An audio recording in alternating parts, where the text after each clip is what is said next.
Dear viewers, আসসালামু আলাইকুম। This is your co-pilot. আজকে আমি আপনাদের জন্য যে ভিডিওটি নিয়ে এসেছি সেখানে আপনাদের সাথে আমি কথা বলবো স্টাইপেন্ডিয়াম হাঙ্গেরি কাম স্কলারশিপ 2025-26 এই সেশনে আপনারা কিভাবে অ্যাপ্লাই করবেন এবং কি কি ডকুমেন্টস দরকার হবে। স্পেশালি এটি বাংলাদেশি স্টুডেন্টদের জন্য যারা হাঙ্গেরিতে অ্যাপ্লাই করতে যাচ্ছেন এবার। তাদের অ্যাপ্লিকেশন ডেট খুবই কাছে চলে এসেছে এবং আপনাদের জন্য কি কি ডকুমেন্ট প্রয়োজন সেটি নিয়ে কথা বলার জন্য আজকের এই ভিডিওটি। সো দেখে নেওয়া যাক এই অ্যাপ্লিকেশনের ডেডলাইন এবং কি কি ডকুমেন্টস দরকার হয় সেগুলি। প্রথমেই এই অ্যাপ্লিকেশনের স্টার্টিং ডেট এবং ডেডলাইন জানা জরুরি। সেটি হচ্ছে স্টার্টিং ডেট নভেম্বর 15 এবং ডেডলাইন হচ্ছে জানুয়ারি 15, 2026। অর্থাৎ এই বছরের নভেম্বর 15 থেকে সামনের বছরের জানুয়ারি 15 তারিখ পর্যন্ত আপনি এই স্কলারশিপের জন্য অ্যাপ্লাই করতে পারবেন। এটি অনলাইন অ্যাপ্লিকেশনের ক্ষেত্রে প্রযোজ্য।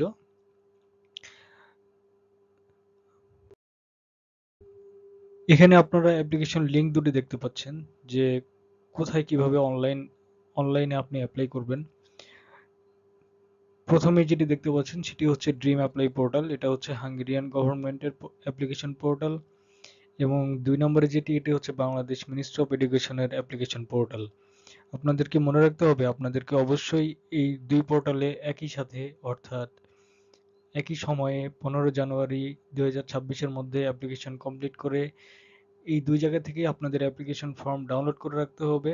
অবশ্যই ডেডলাইনের আগে ডাউনলোড করতে হবে এবং সেই ফর্মগুলি আবার আপনাদেরকে পরবর্তীতে মিনিস্ট্রি অফ এডুকেশন বাংলাদেশে হার্ড কপি করে জমা দিতে হবে।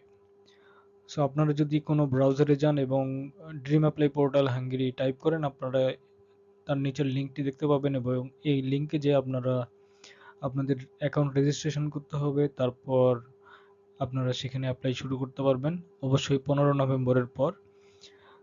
তারপরে আপনারা দ্বিতীয় এই লিঙ্কে যাবেন। এখানে যে আপনাদেরকে একটি ফর্ম ফিল আপ করতে হবে এবং সেখানে আপনার ইউনিভার্সিটি চয়েস এগুলো উল্লেখ করে দিতে হবে। আপনি ড্রিম অ্যাপ্লাই পোর্টালে যে ইউনিভার্সিটি চয়েস করবেন ঠিক সেম ওয়েতে সেম প্রায়োরিটি অনুযায়ী এই বাংলাদেশের ওয়েবসাইটে যেও আপনাদেরকে সেই ইউনিভার্সিটি এবং সাবজেক্টগুলি দিতে হবে। তারপরে দেখে নেওয়া যাক কি কি ডকুমেন্টস আপনাদের প্রয়োজন। ইনিশিয়াল অ্যাপ্লিকেশনের জন্য মূলত সকল academic certificate, academic transcript, marksheet এগুলো অবশ্যই দরকার। কারণ এগুলোর সব কিছুর মূল কপি, মেইন কপিগুলো আপনাদেরকে অনলাইনে সাবমিট করতে হবে, এটি মাথায় রাখবেন। আপনারা যত অনলাইনে ডকুমেন্ট সাবমিট করবেন সবগুলোই মেইন ডকুমেন্টের বা মেইন সার্টিফিকেট, মেইন মার্কশিটের স্ক্যান কপি আপনাদেরকে অনলাইনে সাবমিট করতে হবে। তারপরে একাডেমিক সার্টিফিকেট এবং ট্রান্সক্রিপ্টের পর আসে সিভি, তারপর আইএলটিএস, টোফেল, জিআরই, জিম্যাট বা আদার ল্যাঙ্গুয়েজ এক্সাম সার্টিফিকেট যেগুলো আছে সেগুলি। তারপর আপনার পাসপোর্টের মেইন কপি। পাসপোর্টটি এই মুহূর্তে খুবই জরুরি, কারণ পাসপোর্ট ছাড়া আপনারা কোনো IELTS, TOEFL, GRE, GMAT exam appear করতে পারবেন না। তারপরে যেটি দরকার সেটি হচ্ছে মেডিকেল সার্টিফিকেট এবং ভ্যাকসিনেশন কার্ড এবং টেস্ট রেজাল্টস।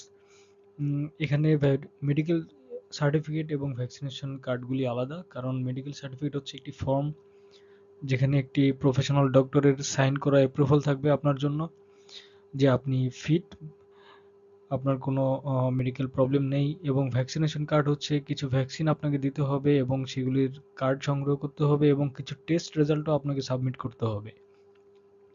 সো এই সবগুলির মেইন কপি আপনাকে মূলত অনলাইনেই সাবমিট করতে হবে। তারপরে আসছে মোটিভেশন লেটার। আপনারা যেই দুই ইউনিভার্সিটি চয়েস করবেন, দুই ইউনিভার্সিটির একটি একটি করে দুটি সাবজেক্টের জন্য আপনাদেরকে দুটি মোটিভেশন লেটার লিখতে হবে। মোটিভেশন লেটার কি সেটার জন্য আমার আলাদা ভিডিও তৈরি করা আছে, আপনার সেগুলি দেখতে পারেন। তারপরে আপনাদের যেই ডকুমেন্টটি দরকার হবে সেটি হচ্ছে রিকমেন্ডেশন লেটার। রিকমেন্ডেশন লেটার হচ্ছে আপনার ইউনিভার্সিটির পূর্ব পরিচিত কোনো টিচার যার আন্ডারে আপনি থিসিস বা কোনো ইন্টার্নশিপ করেছেন বা প্রজেক্ট করেছেন, অথবা আপনার কোনো অর্গানাইজেশনের কোনো ডিরেক্ট সুপারভাইজার, যেখানে আপনি ইন্টার্নশিপ বা জব করেছেন, এমন কোনো ব্যক্তি আপনার ব্যাপারে একটি লেটার লিখবেন, যেখানে আপনার ব্যাপারে কিছু ভালো ভালো বিষয় উল্লেখ করা থাকবে, যেমন আপনি অনেক হার্ড ওয়ার্কিং, ট্যালেন্টেড স্টুডেন্ট, আপনার মধ্যে অনেক পটেনশিয়াল আছে এবং আপনি যেই কোর্সটিতে অ্যাপ্লাই করছেন সেই কোর্সটিতে পড়লে আপনি অনেক ভালো করতে পারবেন, এমন কিছু বিষয় উল্লেখ করে আপনাকে জন্য সেই কোর্সটি অফার করা হয়। এই ব্যাপারে একজন টিচার বা সুপারভাইজার তিনি আপনাকে রিকমেন্ড করবেন অন্য বাইরের ইউনিভার্সিটির কাছে। এখানে বলতে হয় যে আপনারা চেষ্টা করবেন মিনিমাম 2টি রিকমেন্ডেশন লেটার দেওয়ার। সেটি আপনারা ইউনিভার্সিটির টিচারের কাছ থেকে নিতে পারেন, এবং 3টি রিকমেন্ডেশন লেটার দিলে অ্যাপ্লিকেশনটি খুবই স্ট্রং হয়। সেক্ষেত্রে আপনার তৃতীয় যেই লেটারটি আছে সেটি কোনো অর্গানাইজেশনাল সুপারভাইজারের কাছ থেকে নিতে পারেন। এখানে একটি বিষয় উল্লেখযোগ্য, নিচে আমি লিখে দিয়েছি ফর লেটার, যেটা আপনাদের দরকার হবে পরবর্তীতে।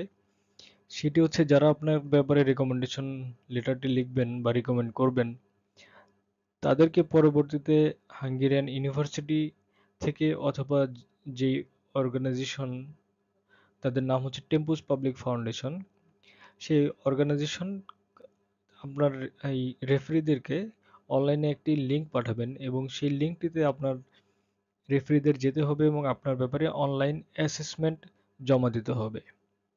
এই অ্যাসেসমেন্টটি খুব বেশি লম্বা না, এবং এটি এমসিকিউ আকারের প্রশ্ন দেওয়া থাকে আমি যতদূর জানি।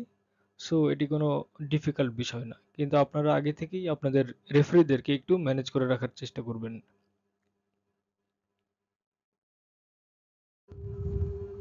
সো এতক্ষণ যা যা বললাম তা ছিল অনলাইন অ্যাপ্লিকেশনের ব্যাপারে কি কি ডকুমেন্ট সাবমিট করবেন। এখন বলে নেই যে বাংলাদেশ মিনিস্ট্রি অফ এডুকেশনে আপনার যে ডকুমেন্টগুলি হার্ড কপি করে জমা দিতে হবে সেই ব্যাপারে। বাংলাদেশ মিনিস্ট্রি অফ এডুকেশনে ডকুমেন্ট সাবমিট করার লাস্ট ডেট হচ্ছে জানুয়ারি 16, 2026। এটি হওয়ার কথা, সাধারণত এটি হয়ে থাকে যে আপনি অনলাইন অ্যাপ্লিকেশনের যে ডেডলাইন থাকে ঠিক তার পরের দিন দুপুর 2টা পর্যন্ত, অর্থাৎ 16 জানুয়ারি দুপুর 2টা পর্যন্ত বাংলাদেশ মিনিস্ট্রি অফ এডুকেশন সচিবালয় গেট নম্বর 2, সেখানে আপনি সকল ডকুমেন্টস খামে করে পিন আপ করে সেখানে একটি বক্সে সাবমিট করতে হয়। সেখানে আপনি কি কি ডকুমেন্ট সাবমিট করবেন এটি মূলত মেইন বিষয়, এবং সবচেয়ে গুরুত্বপূর্ণ বিষয়, কোনো মিসিং ডকুমেন্ট দিয়ে আপনি মিনিস্ট্রিতে অ্যাপ্লাই করতে পারবেন না। যদি করেন সেক্ষেত্রে আপনার অ্যাপ্লিকেশনটি খুবই দুর্বল হয়ে যাবে। তাহলে দেখে নেওয়া যাক কি কি ডকুমেন্ট আপনার সাবমিট করতে হবে। প্রথমে হচ্ছে চেকলিস্ট। চেকলিস্টটি মূলত আপনি যে ডকুমেন্টগুলো সাবমিট করতেছেন সেই ডকুমেন্টসেরই একটি লিস্ট।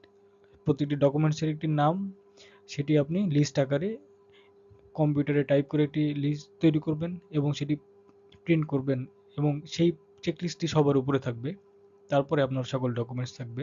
আপনি যেইভাবে যেই সিকোয়েন্সে আপনার ডকুমেন্টসগুলি সাবমিট করবেন ঠিক সেই সেই সিকোয়েন্সেই আপনার চেকলিস্টে নামগুলো বসাতে হবে, এবং সেক্ষেত্রে আপনার ডকুমেন্টসে পেজ নম্বর দিয়ে দিলেও ভালো হয়, এটা অনেকেই বলে থাকে।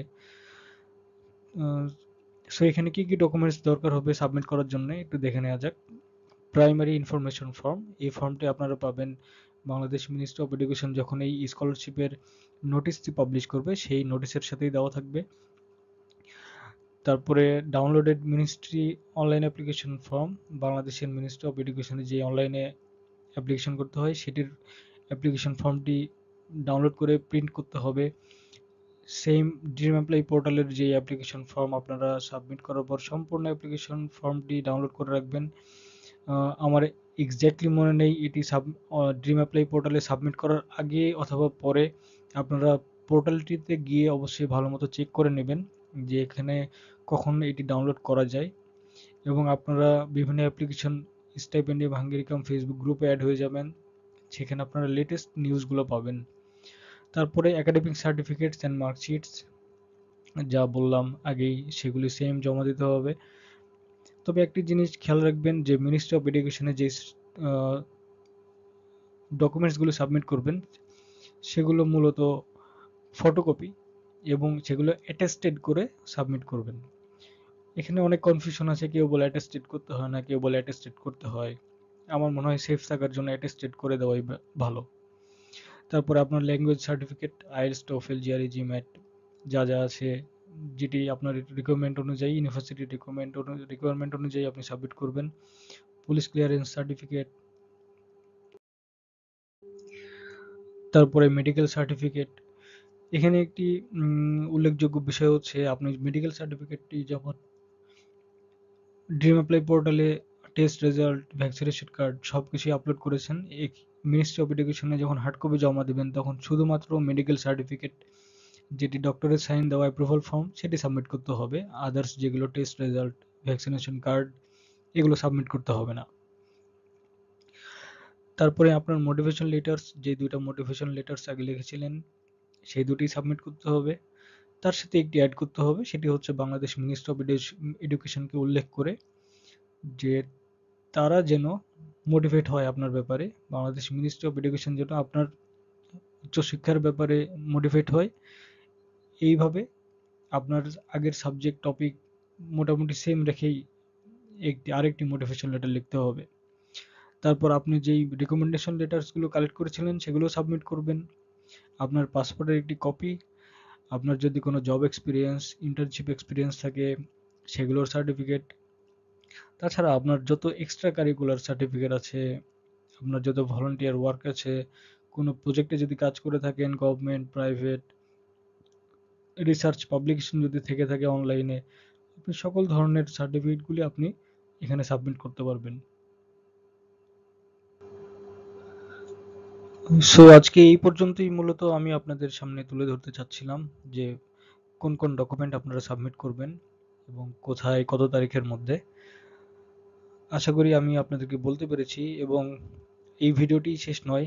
আপনারা অবশ্যই আপ টু ডেট থাকার জন্য ফেসবুক গ্রুপ বা অনলাইন যেগুলো গ্রুপ আছে হোয়াটসঅ্যাপে, আপনারা সেগুলোতে ট্রাই করবেন মানুষের কাছে যারা প্রিভিয়াসলি স্কলারশিপে অ্যাপ্লাই করেছেন বা এই বছরে করছেন, তাদের সাথে কানেক্ট হবেন এবং লেটেস্ট নিউজগুলো কাছে রাখবেন। কারণ এগুলো আসলে অনেক টাইম টু টাইম অনেক কিছুই চেঞ্জ হয়ে যায়, এগুলো তো বলা যায় না। আপনারা লেটেস্ট নিউজগুলো কালেক্ট করার জন্য বিভিন্ন গ্রুপে অ্যাড হয়ে যাবেন। So, so guys, thank you everyone for watching this video, and I wish you all the best for your scholarship application journey. এবং শেষে আমি যেটি বলতে চাই সেটি হচ্ছে একটি সতর্কবাণী। আপনারা প্রথমেই কাউকে টাকা দিয়ে বা থার্ড পার্টিকে দিয়ে কাজ করানোর চেষ্টা করবেন না, কারণ এখানে অনেক ফ্রডুলেন্ট অ্যাক্টিভিটিস হয় স্কলারশিপ অ্যাপ্লিকেশন নিয়ে বা বাইরে যাওয়া নিয়ে। আপনারা এই ধোঁকায় পড়বেন না, নিজেরা অ্যাপ্লিকেশন করার চেষ্টা করুন। এবং যে ড্রিম অ্যাপ্লাই পোর্টালটি আছে এটি খুবই সহজ একটি পোর্টাল এবং এটি খুবই হ্যান্ডি একটি পোর্টাল, এবং এই একই পোর্টালের মধ্যেই একই ওয়েবসাইটেই আপনি ইউনিভার্সিটি অ্যাপ্লিকেশন করতে পারবেন, প্লাস স্কলারশিপের জন্য অ্যাপ্লাই করতে পারবেন। এবং এই ওয়েবসাইটটিতে অ্যাপ্লিকেশন গাইডলাইন পর্যন্ত দেওয়া আছে। সো আমি আশা করি আপনারা এই ওয়েবসাইটটি ভালো মতো ডিসকভার করবেন এবং আগে থেকেই ব্রাউজ করতে থাকুন, যেন আপনারা পরবর্তীতে কোনো সমস্যায় না পড়েন। এবং আপনাদের যদি আরো কিছু জানার থাকে তাহলে আমাকে কমেন্ট করে জানান। আমি অবশ্যই চেষ্টা করব নতুন নতুন ভিডিও নিয়ে আপনাদের সামনে হাজির হওয়ার জন্য। ধন্যবাদ সবাইকে। আসসালামু আলাইকুম।